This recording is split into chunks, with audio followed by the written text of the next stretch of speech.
Vande Gujarat.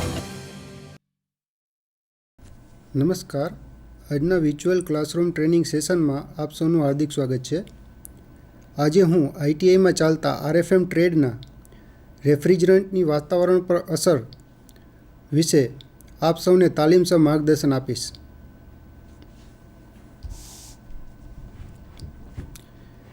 Environmental impact of રેફ્રિજરન્ટ્સ।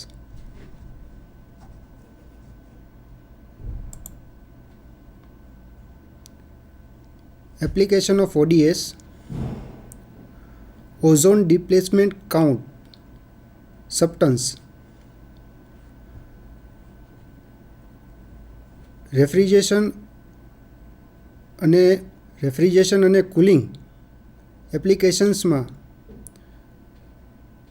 વપરાતા refrigerant તથા aerosol, spray અને કોસ્મેટિક એન્ડ હેલ્થ પ્રોડક્ટ ઇન્ડસ્ટ્રીઝમાં જે બનાવવામાં આવે છે તેને કારણે ઓઝોન લેયરને નુકસાન પહોંચે છે।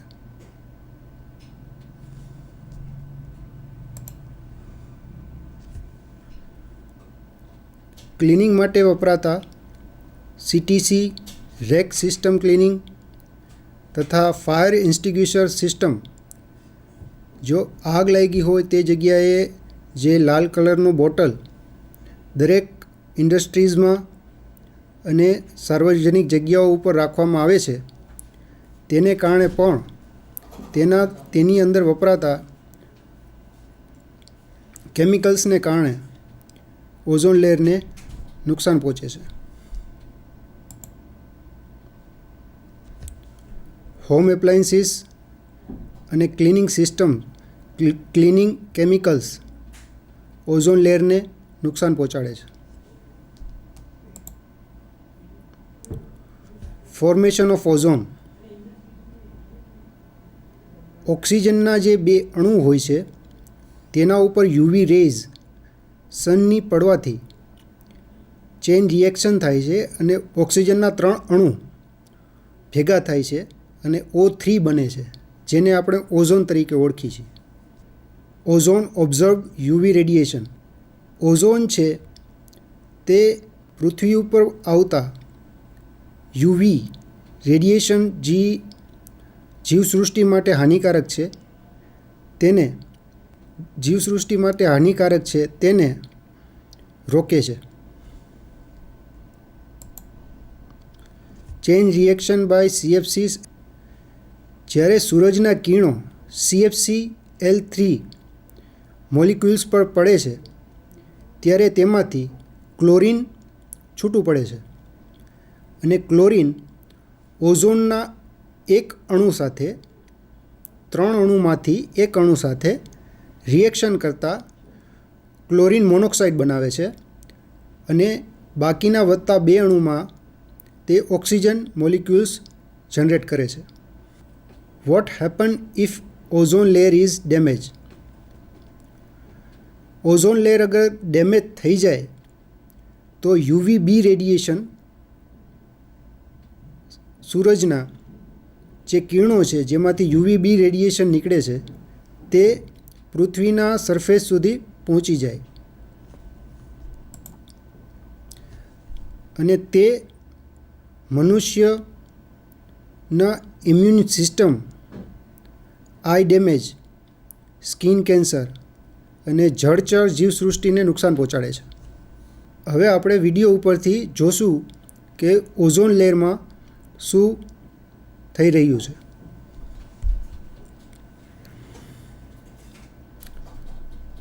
પૃથ્વી ઉપર એન્ટાર્કટિક નામની જગ્યા પર ઓઝોનનું જે ગાબડું પડ્યું છે તેની પાછળ રીઝન છે CFCsનું।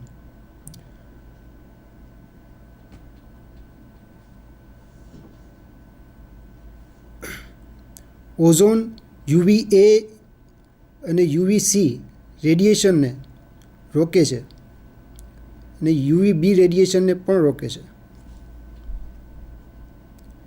CFCs, સ્પ્રે કોસ્મેટિક આઇટમ્સ, આ બધું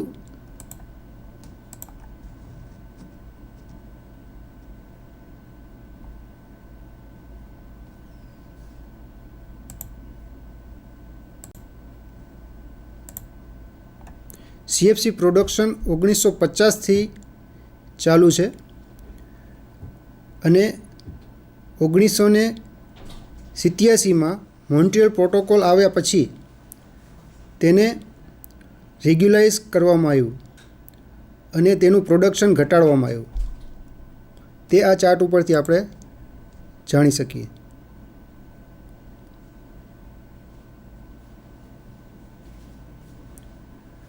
સ્ટ્રેટોસ્ફિયર ટ્રેરોસ્ફિયરમાં જે CFC મોલિક્યુલ્સ છે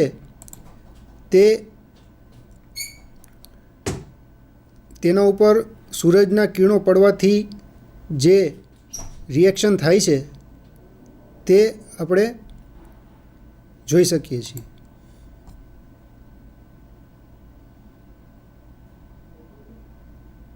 CFC પ્રોડક્શન 1000 મેટ્રિક ટન્સ.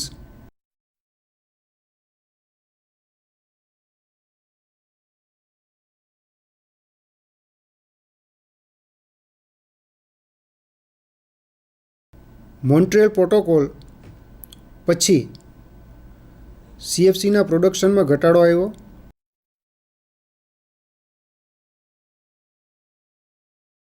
તે આ ચાર્ટ ઉપરથી આપણે જોઈ શકીએ છીએ.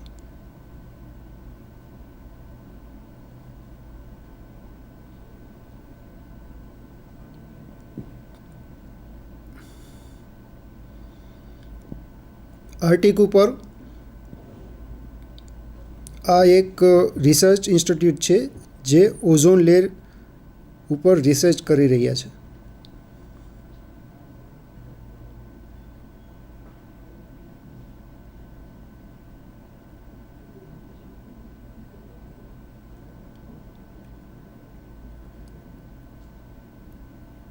એર બલૂન દ્વારા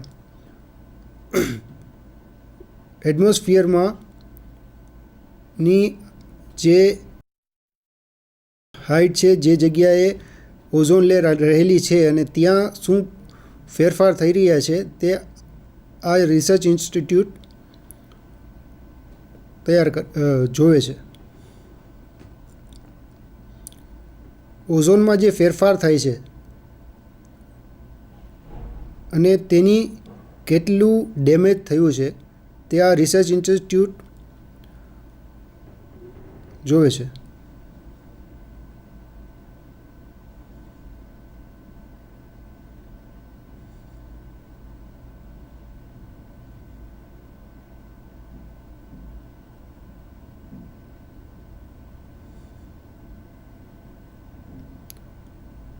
આર્કટિક ઉપર આ જે આપણે જોઈ રહ્યા છીએ એને અરોરા કહેવામાં આવે છે.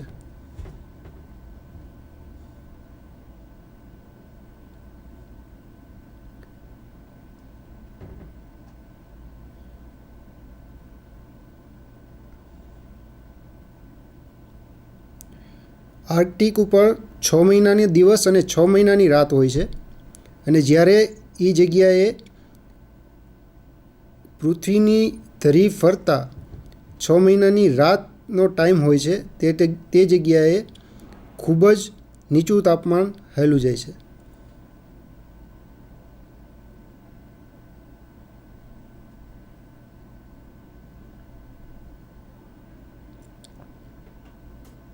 સમર ટેમ્પરેચર ત્યાંનું -90 ડિગ્રીની આસપાસ થઈ રહ્યું છે.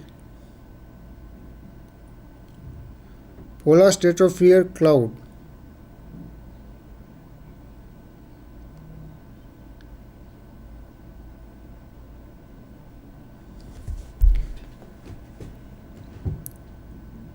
જે બરફના અણુઓ છે તેની અંદરથી HC CFC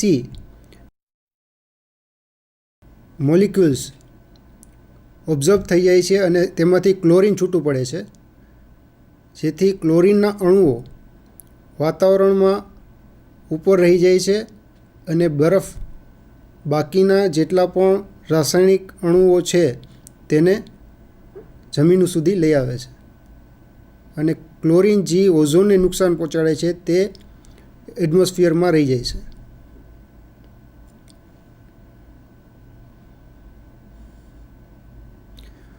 સનલાઇટ સનરેઝ એની ઉપર પડતા 2 મોલિક્યુલ્સ જે ક્લોરિનના છે તે છૂટા પડે છે.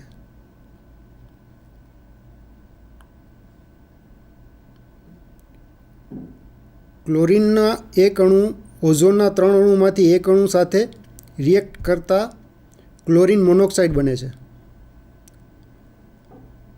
અને જ્યારે 2 ક્લોરિન મોનોક્સાઇડના અણુઓ ભેગા થાય છે અને તેના ઉપર સનરેઝ પડે છે ત્યારે ઓઝોનના એ 2 અણુ ઓક્સિજનમાં કન્વર્ટ થઈ અને બંને Cl એટલે કે ક્લોરિન છૂટા પડે છે. અને આ ચેઇન રિએક્શન સાયકલ ચાલુ રહે છે અને ઓઝોનના મોલિક્યુલ્સ ઓછા થતા જાય છે. પ્રી ઓઝોન હોલ આ ચાર્ટ ઉપરથી આપણે જોઈ શકીએ છીએ.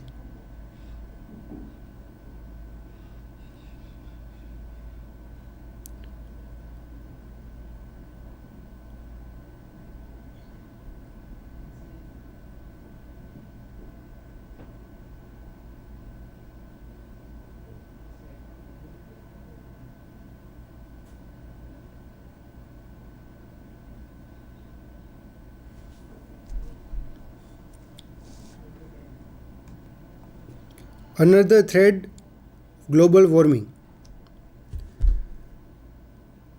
સૂરજમાંથી નીકળતું રેડિયેશન એટમોસ્ફિયરમાંથી થઈ અને પૃથ્વી સુધી પહોંચે છે અને પૃથ્વીના વાતાવરણમાંથી રિફ્લેક્ટ થાય છે. પૃથ્વીના વાતાવરણમાંથી તે 20% રિફ્લેક્ટ થાય છે અને 9% ઓબ્ઝર્વ થાય છે તથા 17% એટમોસ્ફિયરમાં સ્કેપ થાય છે. પણ 83% ઓફ રેડિયેશન સનલાઇટનું એ પૃથ્વી સુધી પાછું ગ્રીન હાઉસ ગેસીસને કારણે આવે છે ને એ રિફ્લેક્ટ થઈને આપણા એટમોસ્ફિયરને ગરમ કરે છે, જેને આપણે ગ્લોબલ વોર્મિંગ તરીકે ઓળખી છીએ. Environmental characters.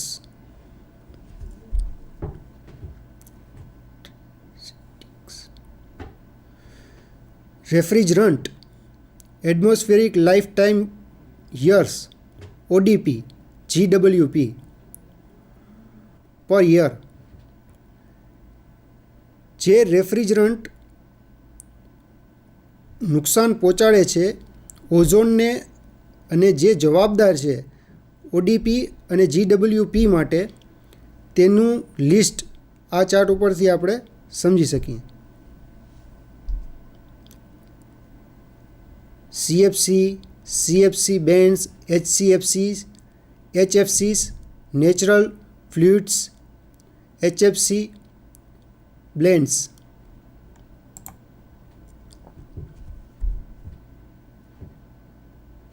Environmental migration. આપણી પેઢીમાં આપણે હોલો કાર્બન રેફ્રિજરન્ટ્સ યુઝ કર્યા, CFCs, HFCs, જે ઓઝોનને નુકસાન પહોંચાડ્યું, પણ એ ઇનડાયરેક્ટલી આપણી નેક્સ્ટ જનરેશન ઉપર ઇફેક્ટ લઈ આવશે અને આપણી પૃથ્વી ઉપર જે જીવસૃષ્ટિ છે તેને નુકસાન પહોંચાડે તેવી નેક્સ્ટ જનરેશન જે છે ને પૃથ્વી ઉપર રહેલી લાઈફને નુકસાન પહોંચાડે તેવું છે. Green house gases emission. Green house gases mostly energy plants, આપણે જે પેટ્રોકેમિકલ્સ યુઝ કરીએ છીએ, પેટ્રોલ છે, ડીઝલ છે અને એનર્જીને લગતા જે કોઈ ઇન્ડસ્ટ્રીઝ છે એ જે ગેસ વાતાવરણમાં છોડે છે, જેને કારણે ગ્લોબલ વોર્મિંગ થાય છે અને ક્લાઇમેટ ચેન્જ થાય છે. આ બંને વસ્તુ અલગ છે, ozone replacement and global warming. આપણે નેક્સ્ટ વિડીયોમાં મોન્ટ્રીયલ પ્રોટોકોલ વિશે અને ઓઝોન ડિસ્પ્લેસમેન્ટ વિશે જોશું. 1965 થી લઈ અને 1987 પછી મોન્ટ્રીયલ પ્રોટોકોલ જે સંધિ થઈ એના પછી ઓઝોનની અંદર જે રિકવરી થઈ છે 2007 સુધીમાં, તે આ વિડીયો ઉપરથી આપણે જોઈ શકીએ છીએ.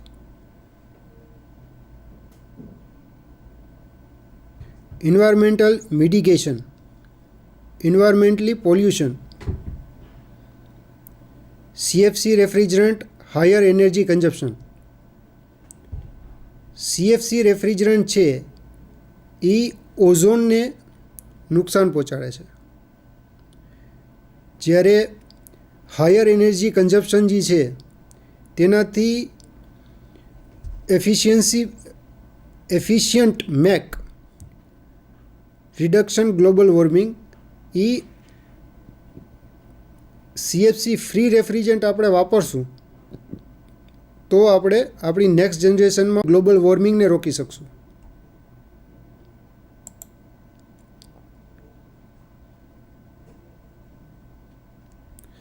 ઇન્ડિયામાં ODS ફેસ આઉટને નો પ્રોગ્રામ 1993 અને 1999માં આવ્યો અને તે MOF દ્વારા સંચાલિત થાય છે, ઓઝોન સેલ ઓફ MOF, અને તે રેગ્યુલેટ કરે છે awareness generation, ozone day celebration, fiscal measures, નોકોપ્સ, રેગ્યુલેટરી મેઝર્સ વગેરેને.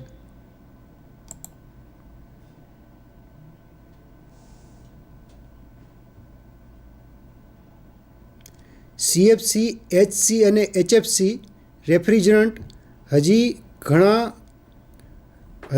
થોડાક વર્ષો સુધી પ્રોડક્શનમાં રહેશે. સર્વિસ ટેકનિશિયન જે સ્કિલ ટેકનિશિયન છે તે લોકોને આના માટે તૈયાર થવું પડશે. All type of equipments and machinery.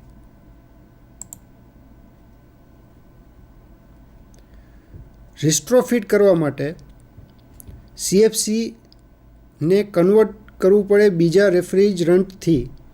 કે CFC રેફ્રિજરન્ટ છે તો ઉદાહરણ તરીકે આપણે કોઈ ફ્રીજ લઈએ જેમાં 12 નંબરનું રેફ્રિજરન્ટ છે અને તેને રિસ્ટ્રોફિટ કરીએ છીએ 134થી, તો એ જે વસ્તુ થાય છે, એ જે તમે કાર્ય કરો છો તેને રિસ્ટ્રોફિટ કહેવામાં આવે છે. અને એ આપણા એક્ઝિસ્ટિંગ રેફ્રિજરન્ટ જે છે જે ઓઝોનને નુકસાન પહોંચાડે છે એની જગ્યાએ આપણે HFC રેફ્રિજરન્ટને યુઝ કર્યો જેને રિસ્ટ્રોફિટ તરીકે ઓળખવામાં આવે છે. અગર ન રહે તો શું થાય? ઓઝોન લેયર એ સૂરજના UVB રેડિયેશનને રોકે છે. UVB રેડિયેશન જો પૃથ્વી સુધી પહોંચી જાય તો સ્કિન કેન્સર, આઈ ડેમેજ થવાના ચાન્સીસ અને જળચર જીવસૃષ્ટિને નુકસાન પહોંચાડી શકે તેવું છે. અને માણસોની ઇમ્યુન સિસ્ટમ કે જેને રોગ પ્રતિકારક શક્તિ તરીકે ઓળખવામાં આવે છે તે નબળી પાડી શકે છે.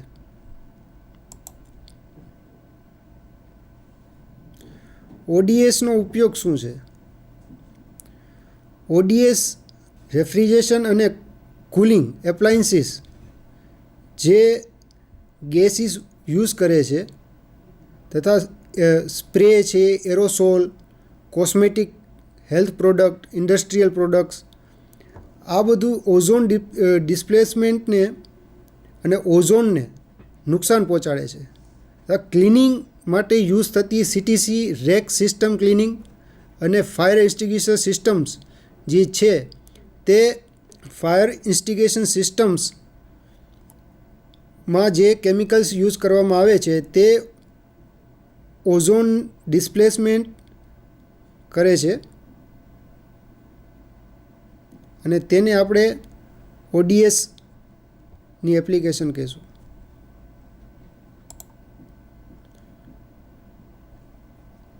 Vote is another thread of global warming? ગ્લોબલ વોર્મિંગના બીજું શું થઈ શકે? 83% sun rays reflect due to greenhouse gases. 83% સૂરજના કિરણો ગ્રીન હાઉસ ગેસીસને કારણે રિફ્લેક્ટ થઈને પાછા એટમોસ્ફિયરમાં આવે છે અને એટમોસ્ફિયર જે છે પૃથ્વીનું તેનું ટેમ્પરેચર અપ લઈ જાય છે. આજે આપણે રેફ્રિજરન્ટની વાતાવરણ પર અસર લેસન વિશે માહિતી મેળવી. હું આશા રાખું છું કે તમને સમજાઈ ગયું હશે. આભાર.